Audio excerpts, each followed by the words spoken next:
Bonjour à tous et bienvenue sur la chaîne de Papier et de Rêve. Je suis Ursula et aujourd'hui je vais peindre avec vous un paysage. J'ai plutôt l'habitude de peindre des fleurs et la nature plutôt sauvage, mais ici je veux peindre un paysage et un paysage très particulier qui ne fera sûrement pas l'unanimité parce que c'est vraiment particulier. C'est le port de Barcelone, c'est le port de marchandises qui est juste derrière le Montjuïc et qu'on peut voir donc depuis le mont. C'est un lieu qui est très bruyant tout le temps, même le dimanche. Il y a toujours de l'activité dans ce port et c'est bien sûr un lieu pollué parce qu'il y a énormément de bateaux, il y a énormément de camions qui passent, il y a beaucoup de bruit, donc c'est vraiment pas le lieu idéal qu'on souhaite peindre généralement. Mais ce que j'aime surtout dans ce lieu, c'est qu'on a un très fort contraste entre l'activité du port, les camions, les bateaux, tout ce qui concerne le port, les grues, les portants des containers qui se trouvent vraiment juste à côté de la nature assez sauvage de Montjuïc. Et c'est donc ce que je voulais représenter aujourd'hui. C'est un sujet sur lequel je ne suis pas très à l'aise et c'est pour ça que j'ai choisi de peindre sur un plus petit format que d'habitude pour pouvoir me permettre de simplifier un petit peu plus les formes et de ne pas avoir à ajouter autant de détails que sur un plus grand format. Et vous pouvez voir que je ne peins pas avec ma palette habituelle. Cette palette que j'utilise aujourd'hui, c'est un cadeau de Noël. Ce sont des couleurs de la compagnie Core. Et je voulais les essayer sur cette aquarelle parce que c'était des couleurs de terre et je me disais que ce seraient les couleurs parfaites pour peindre un paysage et c'est effectivement le cas. Cette première couche, toujours très floue, est finie et je la laisse sécher complètement avant d'attaquer un petit peu plus de détails. J'ai voulu avoir une première couche vraiment très dans le mouillé avec des couleurs qui fusent. Il n'y a pas de détails, je veux juste avoir les bonnes couleurs aux bons endroits. On a toujours le temps pour ajouter des détails plus tard. Je préfère vraiment rester très abstraite pour la première couche. Je voulais essayer ces aquarelles de la marque Core depuis très longtemps parce qu'elles ont une petite particularité. Généralement, les aquarelles ont un liant qui est la gomme arabique, mais ici, ces aquarelles ont un liant un petit peu plus technique qui a été développé par la marque qui s'appelle Aquazol et qui permet aux couleurs de fuser et de voyager beaucoup plus loin qu'une aquarelle normale. Et c'est pour ça que vous voyez toutes ces petites... ces bras d'aquarelle qui vont d'une couleur à une autre. Vous pouvez le voir juste au-dessus de l'aloe que je suis en train de peindre. On voit ces couleurs qui se fondent d'une manière vraiment très spécifique. Et c'est ce qui m'intéresse beaucoup avec cette marque. Et c'est vraiment un effet très intéressant pour moi. Donc mon image se compose d'un premier plan avec beaucoup de nature et l'arrière-plan est donc composé du port de Barcelone.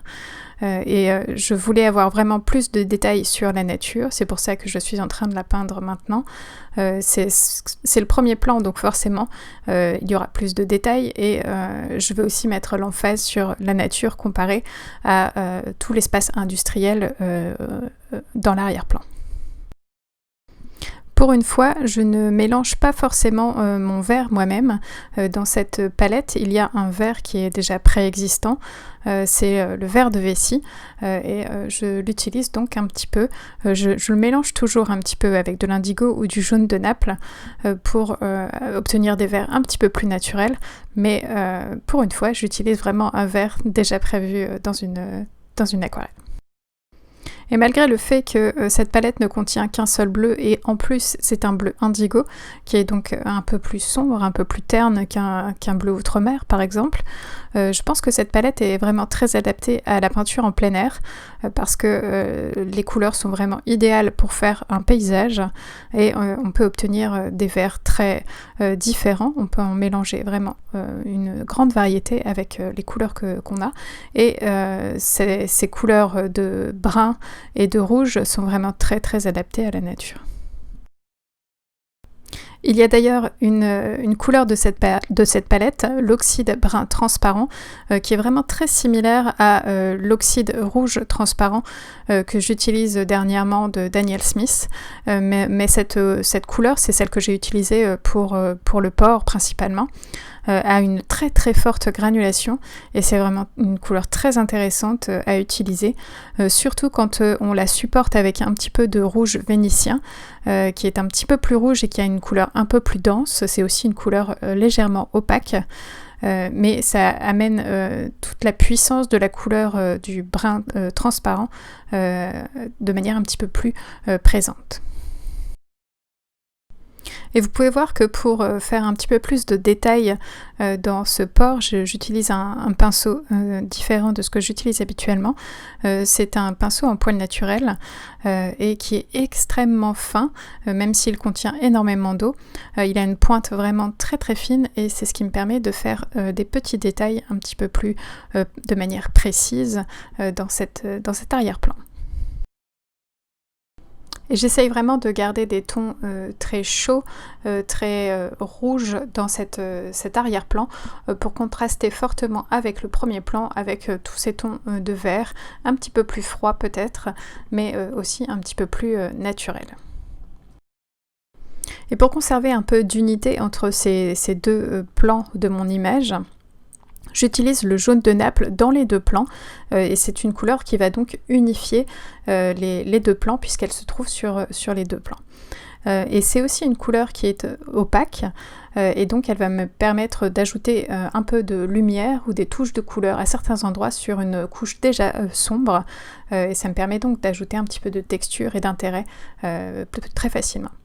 Je vais laisser sécher cette couche et je vais vous parler du matériel utilisé. Pour les pinceaux, j'ai utilisé un Princeton Neptune numéro 8 et un petit pinceau Rosemary & Co en écureuil. Et un pinceau Escoda Ultimo 1 pouce. Pour les couleurs, j'utilise du rouge vénitien, de l'oxyde brun transparent, du jaune de Naples, du vert de vessie et de l'indigo. Et mon papier aujourd'hui est un papier Arches en grain torchon. Pour cette dernière couche, je vais surtout concentrer mon travail sur du contraste pour accentuer les effets de profondeur et ajouter toujours un petit peu de détail à quelques endroits pour que mon image soit un petit peu plus lisible. Et pour ajouter du contraste, j'ai besoin d'une couleur très très sombre et pour ça j'utilise un mélange d'indigo et de oxyde brun transparent. C'est un mélange qui est parfait pour une couleur très sombre puisque l'indigo de base est déjà très sombre, mais le brun me permet de le neutraliser un petit peu et d'avoir une couleur qui s'approche du noir. En tout cas c'est un gris très très foncé. Donc cette couleur très foncée, je l'utilise dans le porc, mais par contre, pour les bateaux qui sont en arrière-plan, j'utilise de l'indigo seul parce que je veux un peu cette teinte bleutée qui va indiquer aussi que les bateaux sur la mer sont beaucoup plus loin que ce qui se passe dans le port. Je vais maintenant ajouter quelques détails supplémentaires dans la végétation autour de ce port pour donner un petit peu plus de présence à cette végétation. C'est une image que je souhaitais peindre depuis 1 an maintenant. Je me souviens avoir pris cette photo il y a 1 an en me disant que ce serait un très bon sujet d'aquarelle, mais je n'avais jamais osé parce que pour moi c'est une image très compliquée. Les paysages avec plusieurs plans comme ça, c'est quelque chose de très difficile pour moi et c'est pour ça que j'utilise aussi un plus petit format qui me permet de simplifier un petit peu plus les formes. Et pour m'aider dans ce travail, j'ai aussi réalisé une toute petite aquarelle pour avoir une première idée de là où j'allais. Et je pense que c'est un bon moyen pour essayer de se dépasser dans les sujets qui sont un petit peu plus difficiles, travailler petit et ensuite agrandir petit à petit.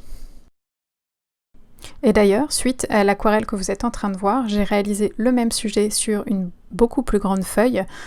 Mais au contraire de rajouter plus de détails parce que la feuille est plus grande, j'ai essayé de simplifier et d'abstraire encore plus ce paysage malgré l'augmentation de la taille.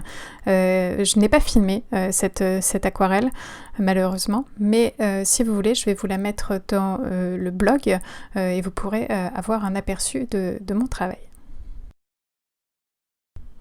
Cette aquarelle, en tout cas, contre toute attente, a été très agréable à réaliser. C'est en partie dû parce que j'avais préparé le travail avec une étude avant, mais c'est aussi grâce aux couleurs que j'ai utilisées, qui sont très riches et qui amènent beaucoup de couleurs tout de suite et qui se mélangent extrêmement bien ensemble. C'est vraiment une très bonne marque. Je serai toujours fan des couleurs Isaro et je pense continuer à les utiliser pendant très longtemps. Mais cette palette est vraiment parfaite pour peut-être du travail en plein air. Et je suis ravie de l'avoir découverte. Et cette vidéo est à présent terminée, merci de l'avoir regardée jusqu'au bout et j'espère qu'elle vous a plu. N'hésitez pas à aller jeter un coup d'œil sur le blog pour plus d'informations sur cette image et bien sûr dites-moi ce que vous en pensez dans les commentaires. À bientôt.